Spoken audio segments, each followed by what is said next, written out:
నీ నోట నా మాటల నుంచి నీ చేతి నీడలో నా చేతి నీడలో నేను కప్పి ఉన్నానన్నా. ఏంటి ప్రభా ఈ భాగ్యం?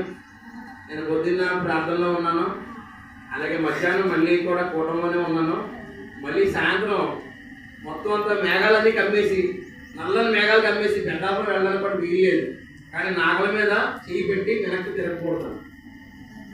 కష్టమో సుఖమో అలా పెద్దాపురం వెళ్ళిపోతే దేవుడు అక్కడ మళ్ళీ సోమపాట్లు ఇంకా రకరకాల ఊళ్ళో తీసుకొచ్చాడు. దేవుని స్తోత్రం. హల్లెలూయా.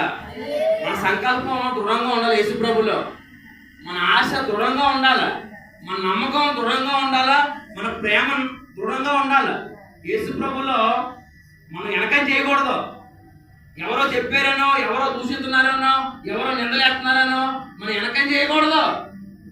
ఒకవేళ మన హృదయం మనం ఒకవేళ ప్రేరేపించిన మనం వెనకం చేయకూడదు. యేసుప్రభులు ముందుకే వెళ్ళాలి. హల్లెలూయా. మనం ఒక అడుగు ఎత్తానంటే దేవుడు 100 అడుగులు నడిపిస్తారంట. హల్లెలూయా. ఆమేన్. దేవుని స్తోత్రం. కాబట్టి చూడండి, నేను నిన్న సాయంకాలం మళ్ళీ రాత్రి 11 గంటలకి ఇంటికి వచ్చి దగ్గర 1 గంట మరి పడుకున్నాను. హల్లెలూయా. మళ్ళీ ఉదయం మళ్ళీ 7 గంటలు వేసాను. మళ్ళీ మధ్యలో 1